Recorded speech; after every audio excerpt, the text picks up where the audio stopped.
We're honoured today to be joined by Holly Johnson from Hojo Hattery. Hi Holly, how are you? Hi Daniel, I'm good, thank you. Thank you for having me. Thank you for joining us. I'm going to hop straight into the questions and waste no time. So first of all, could you tell us a bit about your interest in hat making and where it originated from? Yeah, so I don't really have a kind of background in fashion or textiles or anything like that. I've been a self-taught photographer for about 10 to 12 years. And that's kind of really the only artistic thing that I've done. And I kind of went through school and through college not really knowing what I wanted to do. So then I decided not to go to university. And then about 5 or 6 years ago when I met my partner, we really enjoyed kind of making costumes for festivals, parties, things like that. So I just kind of got into making things out of cardboard, paper mache, and then that slowly progressed onto craft foam and hot glue and heat molding stuff. And I made, so the first hat that I ever made, if we can even call it a hat, was for my friend for her birthday, and it was a cardboard and paper mache Mad Hatter's hat, and it was this big, this wide. It was incredibly uncomfortable. It was cardboard and glued, and then I just glued fabric to it, and it was incredibly heavy. But everyone was just like, wow, I can't believe you made that. So that was really nice. And then I started making kind of the lighter craft foam ones for festivals, and people just started asking me if they could buy them.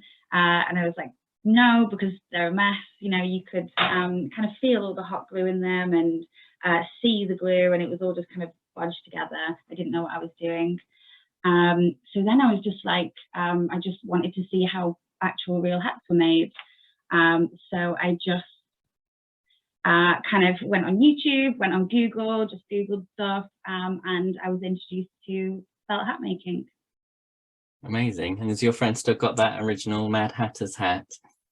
I think so. I haven't asked it, to be honest. I hope so. I think it's really interesting when a craftsperson keeps their first attempt, and you can really see the progression over the years. Yeah, I'm quite sad because I did get rid of a lot of the bad ones that I made from the beginning, because they're so bad, you just want to throw them all away. But yeah, I wish I'd have kept them now.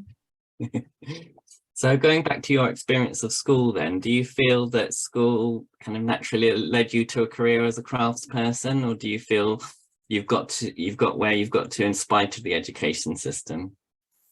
In spite, probably. I don't necessarily think that that's the school's fault or the college's fault. I just think I didn't really know what I wanted to do. So in college, I did, I can't even remember, law, sociology, I think I did graphic design.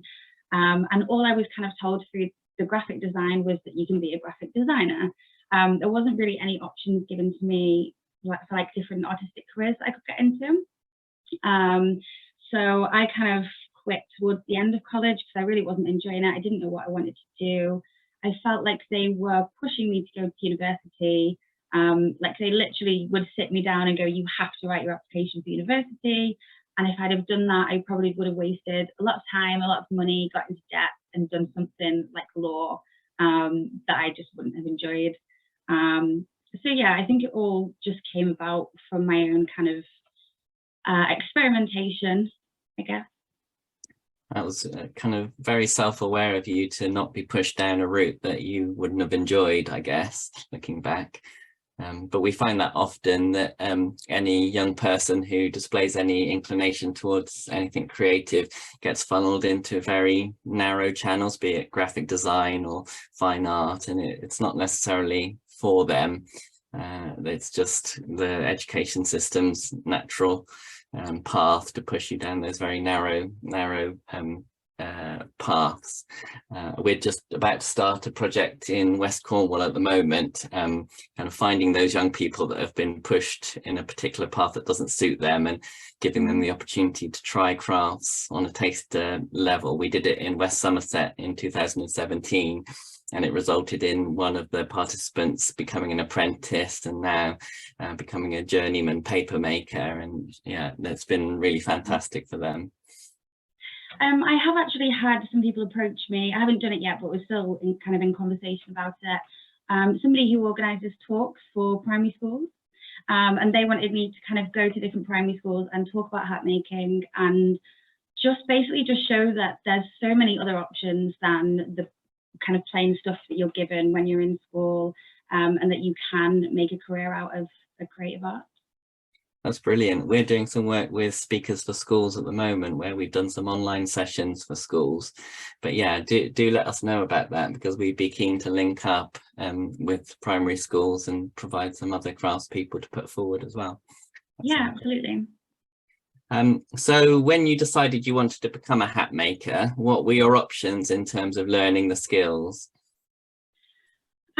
So usually you just assume that you can learn anything online, especially with YouTube now. You know, you just type it in and there's just tutorials everywhere. But this was not the case at all for hat making. I gathered like what little things I could. So I remember one video, it was a woman being interviewed in America, and as she was being interviewed, she was sort of doing bits of making a hat, but not showing that much. And I saw her like steam the felt and pull it onto a block, and I was like, right, okay, so I have to do that. And then in another video, I saw somebody tie some string around it and push that down. So I was piecing it together from different bits of videos. And then I kind of joined forums on the internet, Facebook groups and stuff. But I found it incredibly difficult. I think the thing I struggled with the most was stiffening felt. So when you get the felt, it comes like this. So you use like a wool felt cape line. So it's incredibly soft and flimsy. So you have to stiffen it. And I tried some different stiffeners, and some of them would like stay in the felt. They would leave marks. They wouldn't work properly. It would make it shiny. And I would ask loads of people in these forums and these groups, and people would give me loads of different techniques to try, but none of them worked for me. And eventually I ended up, I think it was my partner that just said, why don't you mix paint thinner with it, because it's a chemical stiffener. So now I use an odorless paint thinner, and I kind of got over that hurdle by just experimenting with stuff. Great. And did you try and kind of seek out people to teach you on a one-to-one basis? Was there anyone available? One lovely woman from France did add me to a WhatsApp group, but I think the people in there weren't very active. They didn't really read the messages a lot. I joined a lot of communities on Facebook, however, and my view now is totally different, and I will talk about that later, but when I first started, I did feel quite, I don't know, judged maybe for, you know, wanting to start out and wanting to use household objects or household equipment to do it, and I didn't have enough money for all the expensive stuff. I actually did, so somebody posted in a group at one point asking where they can get affordable blocks from. And I've been using, so when I first started, these that are like plastic vacuum molded, and they're about 30 quid. They're sent over from America, and I just got a few of those because that's all that I could really afford. So I suggested those to this person, and a lot of people kind of jumped on me and said, I'm not supporting people who make real hat making equipment like wooden blocks and wooden cutting tools and things like that. But those, you know, like one block can be about 300-400 quid, and like you just can't, starting out, you don't even want to put that much money in, you know, in case you don't enjoy it, in case you don't want to continue it. It's just ridiculous to expect people to kind of pay that much for stuff. So I did seek out one-to-one support. I was met with a bit of, I don't know, not backlash, but kind of people ignored me or would give me a tiny bit of information and then nothing else. But now kind of progressing through, I've just got a lovely community now, especially on Instagram, of other hat makers from all over the world. And now people just message me if they see one of my videos and they go, oh, I've got a better way that you can do that now. And like, they'll just offer me advice now, which is really good. That's great that you've got that community. Because yeah, we do kind of recognize that one-to-one transmission of craft skills is often the ideal, but also this is not always possible, and many craftspeople have to gain skills in any way they can, be it self-teaching or short courses or learning online, and they still go on to become fantastic craftspeople. Kind of what would you say to those people who think that one-to-one transmission is the only way or the best way? So I do think it's really important to support professional hat makers and professionals in any craft by, doing one-to-one, paying them for courses, whether that's online or in person. But I think every kind of journey is completely valid. I've learned things. So I did a talk with the British Millinery Association, who a lot of these people are people that were watching that had done courses and learnt from other milliners and hat makers. And they learned things from me that I've found out through experimentation that they wouldn't have found out by learning from a professional. Because by experimenting and getting things wrong, I've kind of also become like a problem solver with certain things. So yeah, I think every kind of form of learning is valid. There's a lot of stuff that I still definitely don't know that I would love to have a mentor for, and do some one-to-one training one day, which I absolutely will do when I can properly afford it and I'm in that position. But yeah, I think more people need to be shown that you can do it on your own, you can do it affordably, and you can just learn through experimentation rather than having to pay for those courses.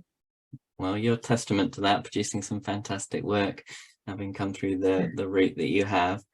What kind of personal qualities do you think you need to have to become a good craftsperson when the training opportunities are scarce or non-existent? Absolutely resilience. For me, I think there was one point that I quit for a little bit, and that was when I had the problem with the stiffening. I just put everything aside, like in the corner of the room, and I was like, I'm not doing it anymore. I think so. There's a lot of people that I know who are crafts people who make all this great stuff, and they've been doing it for years, but they're like, oh, it's not good enough to sell. So I really think you have to have a confidence. So at some point you just go, well, it's not the best that I can do. I can always get better, but I need to start selling, otherwise I never will. And I think you really have to have a passion for something if you're going to be self-taught in it, and because you do have to put the effort in and put the time in. Absolutely. Okay, we'll take a break there and go to the questions. So Lottie, have we had any questions? We've got two questions from Selena. Selena would like to unmute and ask the questions. Mm-hmm. Oh, Selena. Hi there. Hi, sorry. Nice to meet you. It's been lovely listening to you so far, and I'm very much interested in how you built your client base, whether you sold through festivals initially as a means to build your client base. And my second question is also to do with financing, because I'm at the stage where I've just had a year off for other reasons, not so much to build a craft as such, but I realised that I've now have to go back to work to support myself financially, to be able to buy the things I'd like to buy to forward my craft. And it's just wondered if you encountered the same sort of issues, if you know of any ways of sort of getting around it, that sort of thing, really. Yeah, so I'll answer the second one first, if that's okay. So when I first started, I was working full-time in a photography job in a studio. These were incredibly long hours though, so some days I'd be up at like 5 a.m. and I wouldn't get back home till 7 or 8 p.m. And then I was far too tired to do some hat making. And then over the pandemic, I was furloughed, which meant that I had a lot less money, but I had more time. And from what little money I kind of had every month, I would spend that on little pieces of materials and equipment and stuff. I will say that I'm in an incredibly lucky position. So I have this house with my partner, and he's really been helping me out with like bills and stuff. So I've had support from there. My lovely mom, who is here and watching. When I quit my full-time job and went full-time with this, we had this conversation of how can I, one, make the hats more professional, and two, how can I make them quicker, because that's what you need to do really if you're going to make it into a business and make money from it. So my mum helped me to buy some equipment, like this big steamer that I've got and a brim cutter and things like that. I think having a part-time job is not a bad shout at all. I would actually encourage that. So there's been quite a few times where I've gone on Indeed and I've been looking for part-time jobs because I've been kind of making the money to keep making hats, but not enough to kind of live comfortably, you know, pay bills, and also be able to put money into learning more and doing kind of more learning in hat making. Luckily for me, and really randomly, whenever I would kind of apply for a job, somebody would just suddenly buy a hat off my website. Yeah, and then we kind of got to Christmas last year, and really strangely, like 2 weeks before Christmas, all of my hats sold out. So that kind of supported me a lot for the start of this year. Yeah, so I would say maybe a part-time job if you want to be able to afford to kind of push your craft and afford more materials and stuff, and maybe courses. There is funding out there as well. So I did a couple of kind of art commissions throughout the last couple of years, but there's like Arts Council England, there's obviously yourselves like Heritage Crafts. There's lots of different, if you look for whatever your craft is online and look for funding and grants, there may be kind of projects that you can do to make money from just doing your craft and sharing your craft. Sure. I am sorry. No, I'm just sorry. I'm just saying, sure. That's all I said. Oh, no worries. Also, what I'm about to do soon is launch a Patreon. So with Patreon, you can literally just charge people about £4 or £5 a month to see kind of behind the scenes of what you're doing. And if that's something that people are interested in, then that's a really good way to make a bit of money too. I'm sorry, I didn't catch what that's called again. Did you say it's a Patreon? Patreon, yeah. So Patreon. Oh, okay. It's basically like a blog where you can put videos up. So I'll have different tiers. So right. The first tier that's a few quid is just like if you just want to give me a tip and you just want to help me out and donate to me. Right. And then the first tier, you'll have access to some videos. Second tier, third tier, sorry, you'll have access to some more videos. And then the top tier, you can chat to me one-to-one. You can request specific videos that you'd like.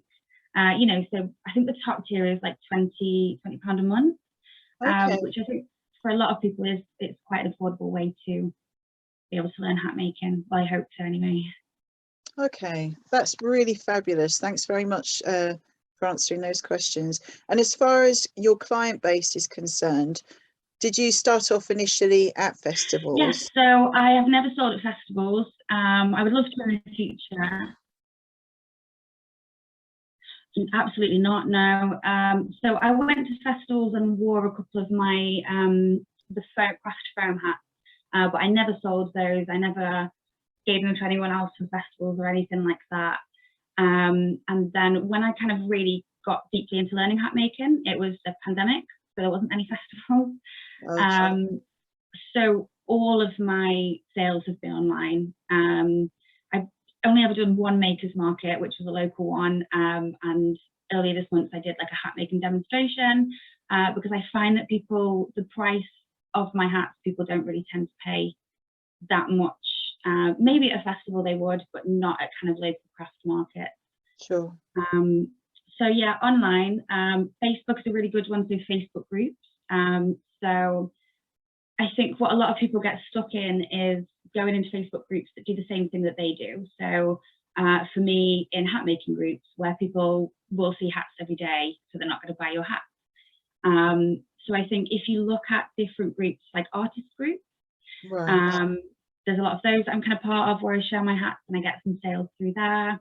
Instagram is really good. So I've just been kind of sharing reels of me making hats. that get attention and people want to buy them. And yeah, just sharing on social media, really. Okay, thanks so much. That's much appreciated. No Thanks for worries, your thank you. questions, Selena. Much appreciated. And yeah, everyone else, please do pop your questions in the chat and we'll come back to the questions later. And a big shout out to Holly's mum in the audience as well. I wanted to ask you about your hat making heroes or your inspirations. Who do you follow? So I can't remember if I found this person. I'm sure I saw the video before I'd ever even considered hat making, but she's called Sarah Sokol. And you may not recognize the name, but you would definitely have seen some of her hats. So she did the famous Billy Porter hat, which was blue with a big brim and it had rhinestones all over it, and it had a trim that was like tassels, and it had like a train, so it was an electronic. So I think he could press a button in his pocket and it would like open and close, which was really cool. And now she's just kind of making hats. So she did one for Janelle Monáe. I think that's how she kind of got to being famous and making hats for celebrities.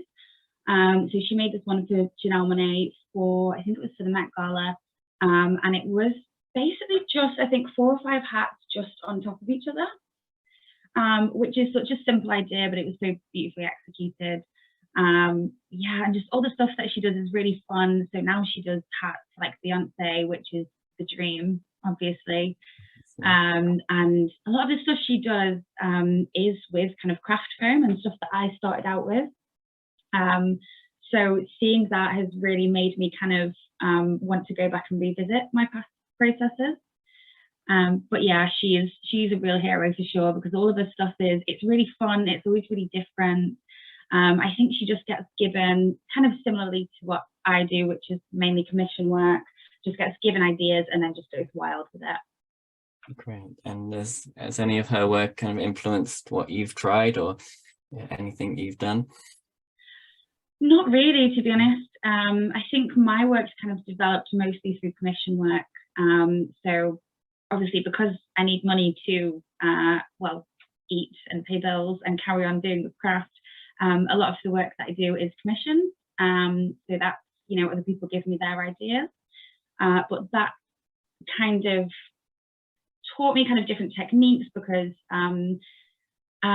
so I always say to people, an old friend said to me, if you say yes to everything and then figure out the details later, which is what I've been doing the whole time. So even when I think that I can't do something, I say yes anyway, and then I just figure it out. And that's kind of how my craft has developed.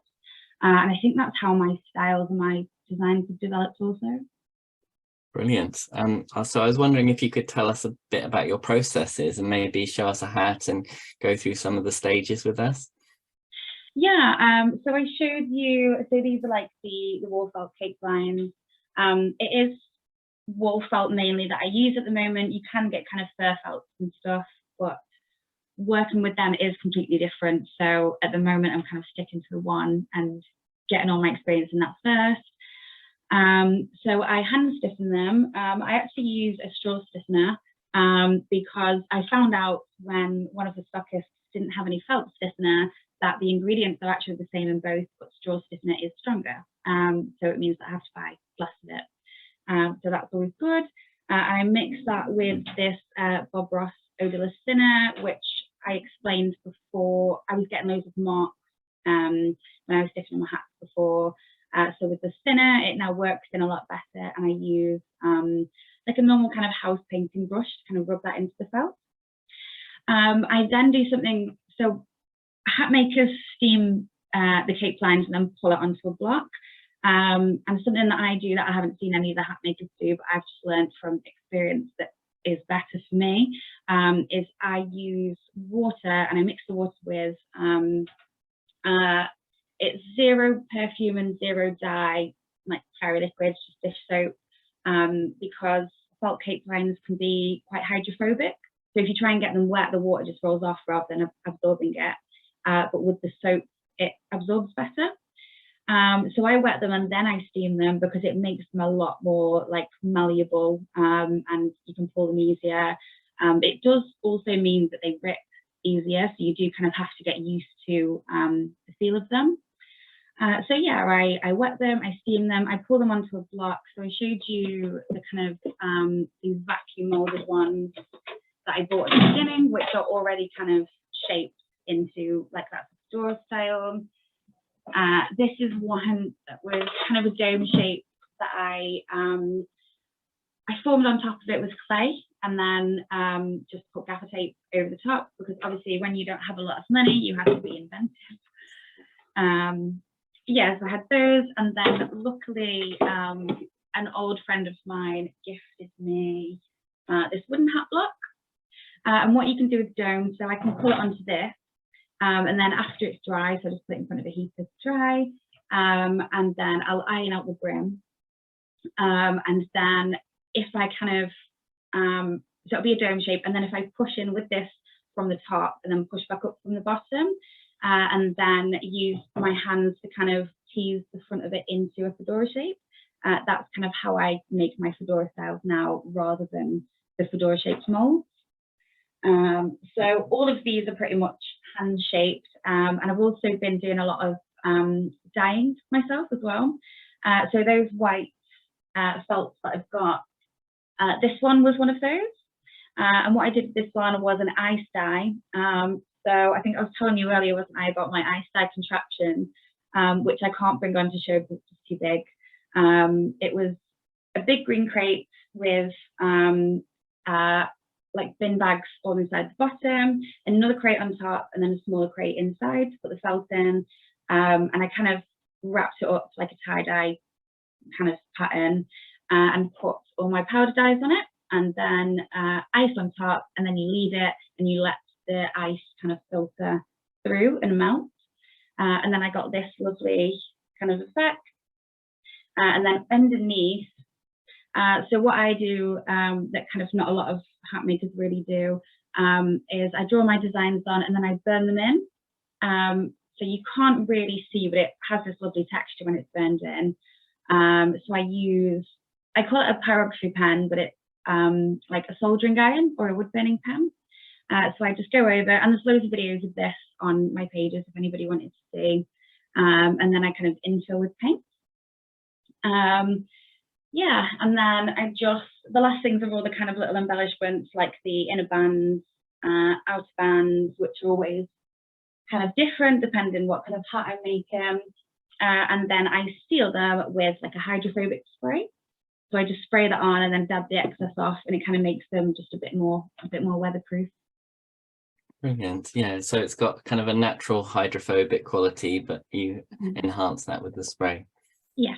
That's great. And what do you use for steaming? Have you got a steam box, or how does that work?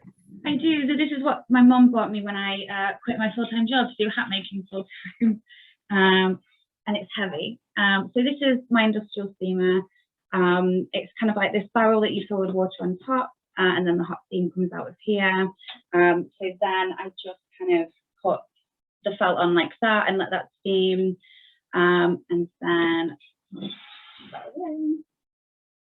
then what I do is you kind of pull that onto the block so it takes the shape of whatever block you're using, whatever mold you're using. And then I put string around it, and people have there's a special pusher downer tool for pushing the string to the bottom of the block, which makes the kind of crease between the brim and the crown.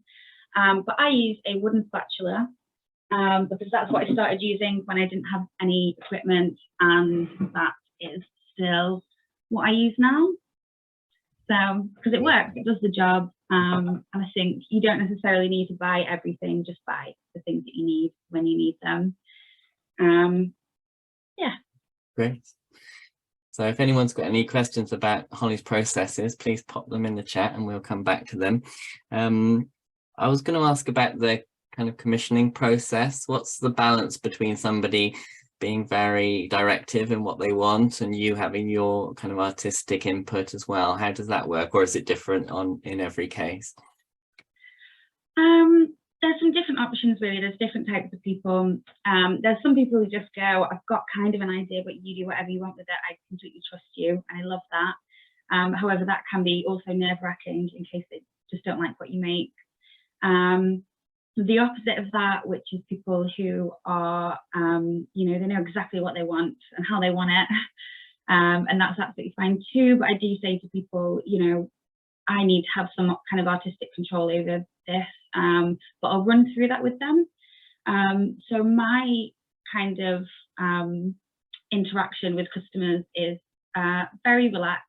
It's very just personal. We just chat. If somebody doesn't know what they want, but they know they want a hat, we kind of go through things that I've previously made, see what they like. We talk about kind of things that they like, what they do in their life, you know, just kind of get to know them. Yeah, so there's lots of different ways. And because I kind of started doing it through the pandemic, it's all just online really.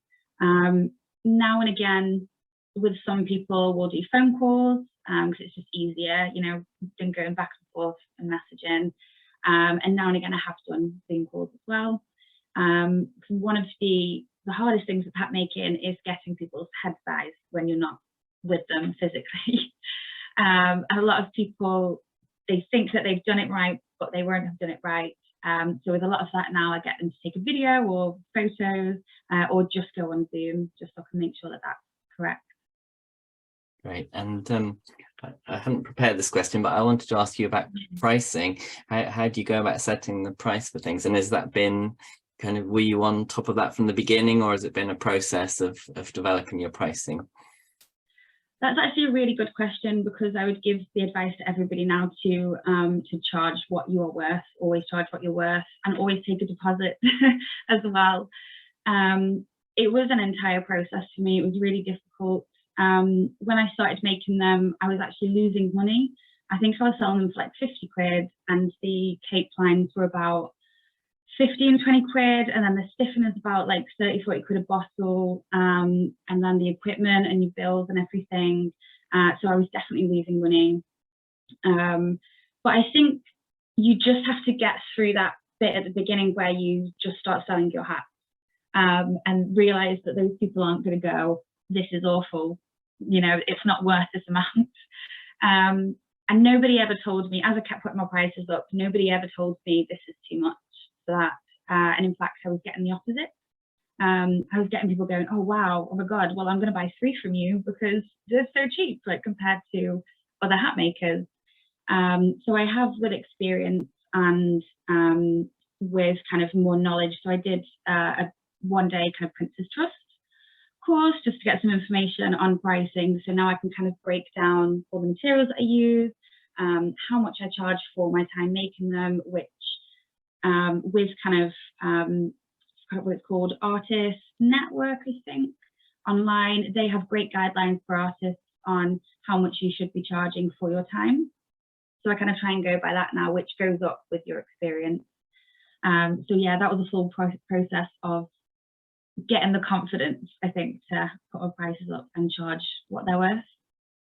I think it's to do with perceived value, isn't it? If you undercharge, then people will perceive it as being of low value, but if you put the prices up, then people will be prepared to pay more. Definitely. And do you ever produce hats just on spec and put them on your website of your own designs and just put them up for sale, or is it all commission work? No, so I've actually, a lot of it has been commission work, and so the last few months I have kind of felt a bit like I haven't had that time to just make loads of ideas that I've got. So I'm currently just finishing off over the next few days the last of my commissions this year, and then I'm going to have like a couple of months of just all experimentation. Pretty much all the ones you see here are ones that I've just made that I wanted to make. So the new ones that I've been doing, these are really fun because it's just all freehand. So these are like my doodle hats. And I just wanted to, because a lot of the time I have to spend lots of time kind of designing the designs. Sometimes I make stencils or like iron-on transfers to try and get, you know, the designs where I want them. And I just really wanted to make something where I go, I'm just gonna doodle on the hat. So that was really fun. And I've had a lot of nice comments about those as well. This one here, so when I did the British Millinery talk, we were talking about where you can get inspiration from. And for me, because I kind of come from more of an artistic background rather than a hat maker or fashion and textiles, I kind of follow and I'm in groups with lots of other different types of artists. So I thought it'd be really fun to start a project where I take somebody else's kind of art, I ask them permission, obviously, if I can use it as inspiration for a hat. So this one, there is a video on my social media as well of this, and it was some nail art that somebody did. So it was like red and black and had all these designs on. So I did that, and that's the bottom of it as well. So that was inspired by some artworks that somebody else did. Brilliant. And just to remind everyone to pop any questions in the chat before we finish. But we'll go on, and yeah, I wanted to ask you about kind of craft endangerment. As you know, the hat making is featured on the Red List of Endangered Crafts as an endangered craft. Does the fact that it's listed on there motivate you to want to continue with the craft and pass the skills on to others? Does that kind of play on your mind? Yeah, absolutely. I think from my experience trying to learn anyway, that's really pushed me to want to teach people how to make hats. But yeah, finding out that it was endangered, and my friends and family all laugh because I tell everybody now, I'm like, do you know that hat making is endangered? Yeah, it does encourage me to want to do it and make it just more accessible and affordable to people, because those are the things that I really struggled with, you know, people saying, you need this expensive equipment, you need to do these courses, and you absolutely don't. So that's what a lot of my videos are about now, and a lot of the stuff that I'm going to be putting on Patreon will be, so when I first started, I used a wallpaper steamer that just made a huge mess. But you can use like a kettle, you can use a hand steamer. I carve blocks out of polystyrene that I would just get for free from like the local scrap shack. So that's a lot of the stuff that I'm going to be focusing on with my Patreon and with the videos that I make, just making it accessible to people so that people can try it out, see if it's them, and hopefully inspire and encourage a new generation of it. Fantastic. And yeah, some of the other crafts that have been mentioned, the allied crafts are also on the red list. So hat block making, we also added bow felt hat making last time, and there's a lady called Rachel Frost up near Glasgow who produces her own felt using a medieval bow, which is fantastic. There's a video on our YouTube and on our Vimeo if people want to have a look at that process. But yeah, there's lots of kind of related crafts that we tend to find go on the red list together because they kind of support each other. We talk about craft increasingly as an ecosystem, and once you lose part of it, you tend to lose the closely related elements as well. So we've really got to support the whole if we're going to keep it going. And we're obviously seeing hat making diminishing in its traditional centres such as Luton and your hometown of Newcastle under Lyme, partly due to the kind of manufacturing sites being reclassified for retail or domestic use, where they can attract more income, resulting in the loss of skills and local distinctiveness.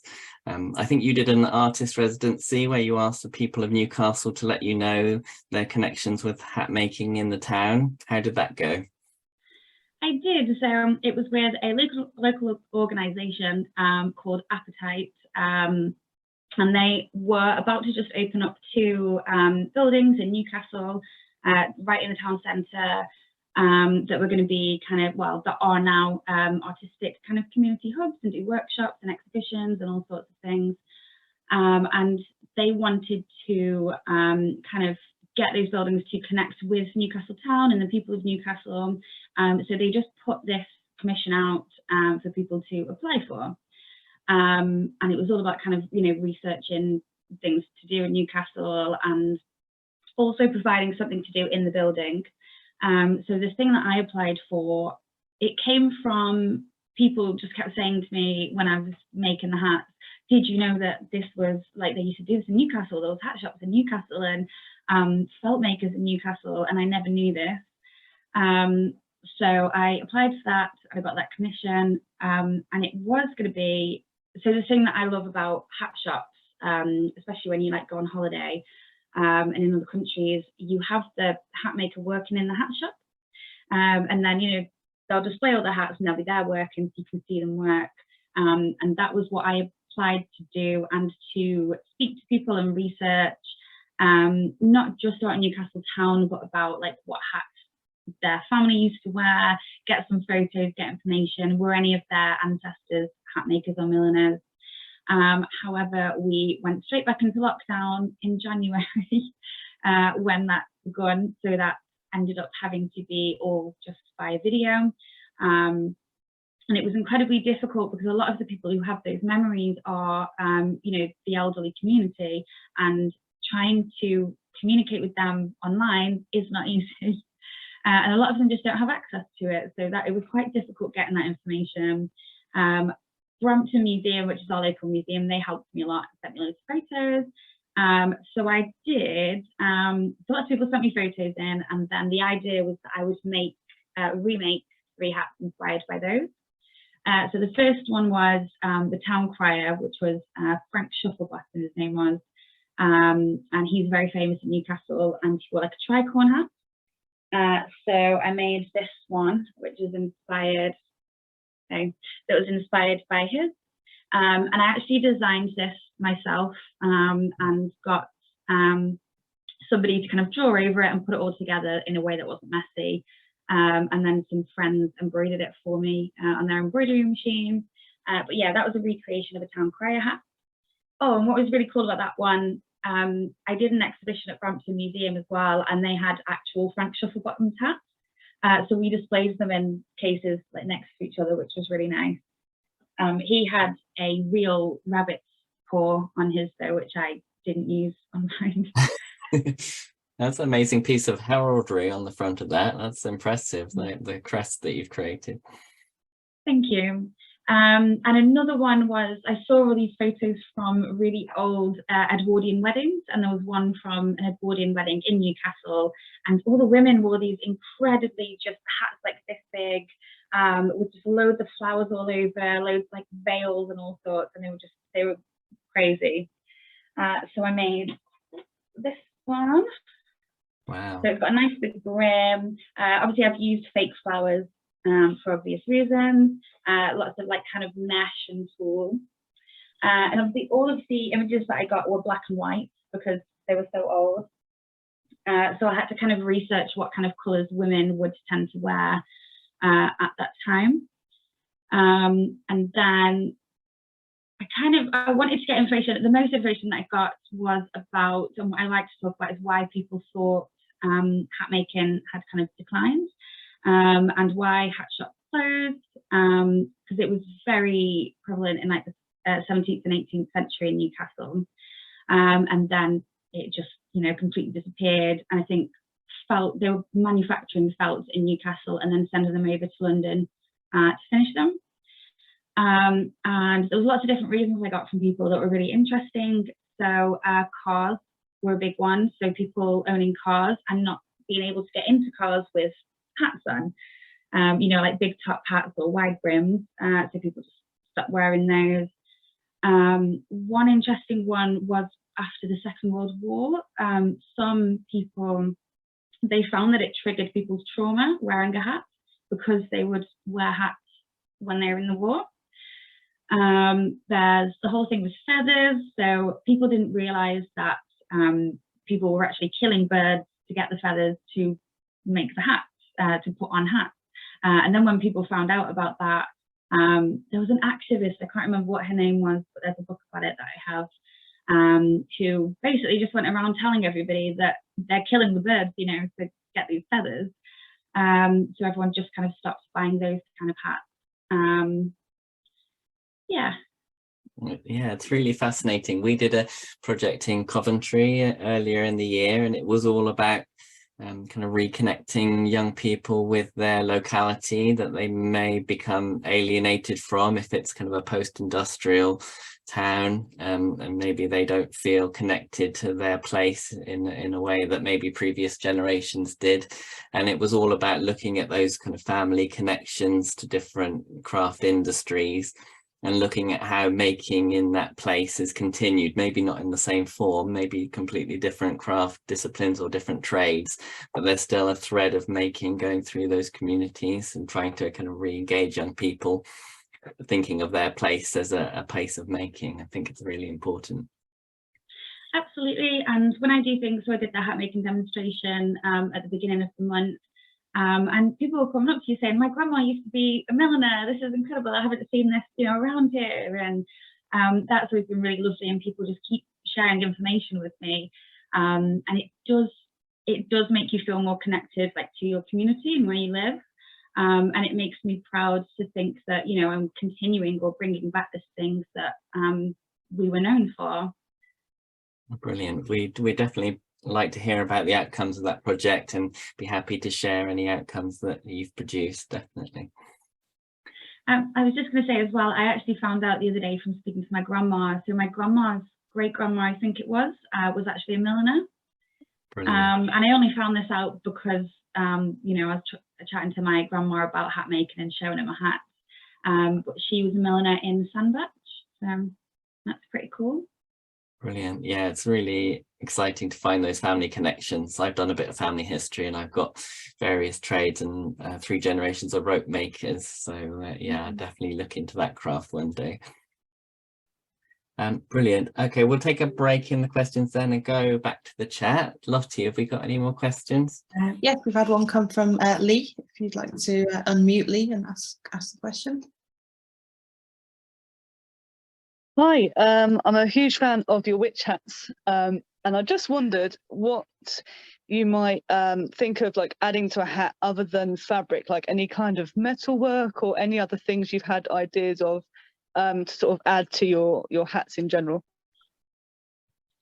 Yeah, hi, I recognise you. You share a lot of my work, don't you? Yeah, no worries. You're welcome. Thank you. I've got a lot of ideas, so this is why I kind of wanted to take some time to experiment and stop commissions for a little while over Christmas. I've never thought about metalwork. That's quite interesting. I have thought about kind of getting, there's just with my logo on, like, little clips you can get that are metal that you kind of slide onto brims. I don't know, there's things that I'm planning. So I'm planning to make bigger hats. I kind of want to go more editorial, so that's what I'm trying to focus on at the moment. I actually bought some Kate signs the other day that are this big. So obviously I can make some really massive hats out of that, especially the witch hats. That would be amazing. And I kind of want to get more into kind of editorial stuff, so making stuff that can be used in photo shoots and sent off to magazines and things like that, or, you know, worn for a video or red carpet, hopefully. And there's some ideas that I've got about kind of stitching parts of different felt together. But yeah, I've never thought about metal. Is there a kind of an example that you thought of where you can combine felt and metal? Well, I was wondering about the use of horse brass, which is another kind of older craft, really. Horse brass is, or horse tacks being something that often hung off of leather. And I thought about what if you applied that to clothing. I think there's like one person who's done quite high fashion in Wales with just using them as part of clothes. But I thought with the witch hats, there's a lot of horse brasses that are moon shaped or similar, and it could just work quite interestingly as part of that aesthetic or just in general. And they have that kind of lucky association as well. So that was just something I was thinking about recently, and it made me think of your work. So yeah, that was that. Amazing. I've honestly never heard of that, so that's really good. I'm going to look into that. Yeah, and I'll see if I can incorporate that in. Another thing that we've got, and I haven't used it yet because I've been too into commission work, and for a lot of that it's like hand-drawn designs. But another thing that my lovely mum helped me to purchase was a laser cutter or laser engraver. And not only can you kind of do the same designs as the pyrography designs on the top of the felt, but you can also cut all the way through. So I kind of wanted to do some things, especially with the big brimmed hats, where I can cut entire designs out.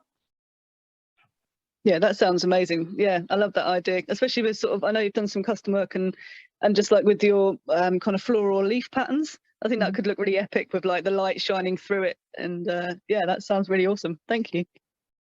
Thank you. Thank you for your questions. Thanks for your question, Lee. I think that could be really good. You could do some really fine filigree work with some very intricate kind of designs. And yeah, horse brasses you can pick out really cheaply on eBay. So yeah, I suggest you go on there and have a look. I wanted to ask you about social media. We've talked a little bit about Patreon already. How important do you think social media is or could be for the survival of endangered craft skills? And how important is social media for you? I think entirely for me. And I think, yeah, I think for, especially with hat making, not many people know about it or how to do it. And I've had so many people, this is why I'm going to start the Patreon, because I've had just so many people going, can you teach me? Just asking questions about the process, even if they don't want to learn, they want to know, like, you know, how it's done. And it's just connected me to so many people, and so many people have seen this craft that they never would have heard of before and never known anything about of how it's made. So for me, if social media was to go down, I'd be over, I'd have no business. And I think getting to the younger generations now, I mean, I very reluctantly got TikTok recently, where I've been putting some of my videos of hat making. But I think to pass on the craft down, you do need to connect with young people on those platforms. So yeah, I think it's incredibly important to use social media to continue craft. We did some interviews with some young makers over the summer. So Denzel, who's a rug tufter, and Maisie, who does 4-edge painting, and they combine their craft with content creation. So they consider themselves partly craftspeople and partly content creators, and using brand endorsements and working with celebrities as a way of kind of supplementing their income. Although I think it's quite hard to make money from social media unless you build up kind of a huge following. Do you think of yourself as a content creator as well as a maker? Yeah, it's actually the bit that I enjoy the least. Like, people kept saying to me, you need to get TikTok, you need to do the dancing, you need to do the lip syncing. And I was like, I'm not doing any of that. Because my favorite part of hat making is making the hat. However, what I do now is I just film myself working, and then I just put all these videos together, and people love that because they don't know how hats are made and they find it really interesting. So I would say yes, I am a content creator because I have to be. I obviously wouldn't sell my work if it wasn't out there and showing people. And I think with something that is handmade, you need to show it being handmade. You need to show how it's made and, you know, the process. Yeah. Yeah, I think the object's only ever just going to be part of it, isn't it? People like the narrative behind it. They like to know who made it, how it was made, see elements of the process. And those endangered crafts that are starting to do better are those the ones that have opened their doors to people kind of seeing the process and not being so closed about the techniques and things. I think that's really important. I think there was a stage in the past where there were so many makers that it paid to kind of guard your techniques if you had a particular a unique technique that it was gave you a competitive advantage. But I think now the potential market is so big that we can afford to be a bit more open and share a little bit more. Yeah, I definitely had this thing when I first started hat making where people were saying, you can't do this, you can't do that because that's this person's signature style. And I was seeing this thing that you don't see in a lot of crafts that's kind of like gatekeeping.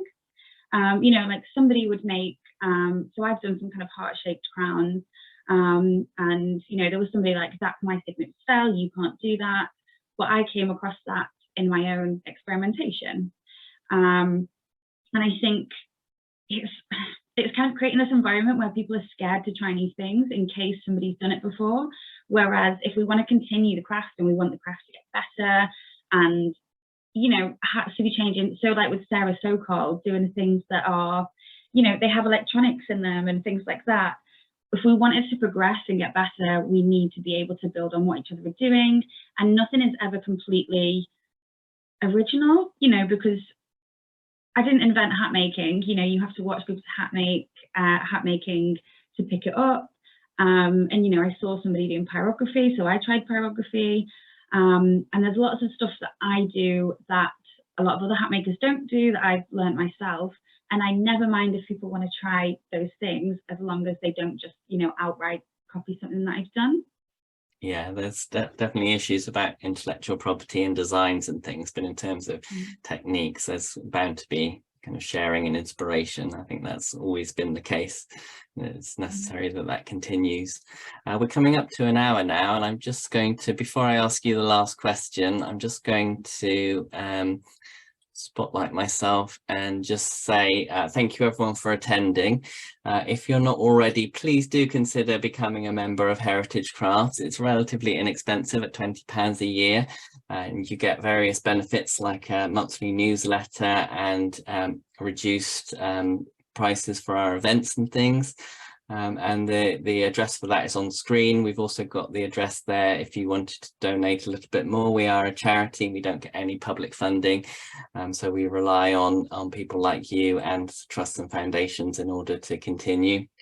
And those who have donated during the sign-up process for this event, thank you very much. It's much appreciated. Right, I'm just going to remove that and then ask the last question, which is, do you see yourself as a role model for young people wanting to express their creativity? And if so, or if not, and what would your message be for youngsters wanting to develop a craft career? I hope so, and I think I've witnessed, because there's been so many young people messaging me asking how I got into it, you know, and I always say to them I'm self-taught, because I think that's very important, because they can too, you know, and it can inspire people to try it. Yeah, I think I've just had that many messages of young people that just love the look of it and it looks fun. Obviously, I do some stuff where I set fire to hats. For two different reasons: one, to create a smoother kind of surface, and two, to create like designs on the hat. And people find that really fun, so that makes them want to, like young people, to get involved with it. The advice that I would always give is, people always say, oh, you're so talented, I could never do that. I couldn't do it. You know, you can't do it until you do it. And I would just say, if you're interested in something and you want to try it, you just have to take those first steps and just try it. Brilliant. That's a great note to end on. Thank you so much, Holly. It's been fantastic hearing from you this evening. Hope you've enjoyed it too. I've loved it. Thank you so much for having me. And thank you everybody for joining, for asking your questions. Thank you, Lottie, for fielding the questions. We've got another one of these sessions coming up actually next week on the 6th of December with Luke Perry, who's a sculptor. And I can post very quickly, I'll post the link for that in the chat. Should have pre-prepared this. There we go. It's also on our website if you want to have a look, but if you click through that just before we finish now, then that will lead you to the registration for that event, and it'd be great if you could join us. But other than that, it's been lovely to see everybody, and look forward to seeing you next time.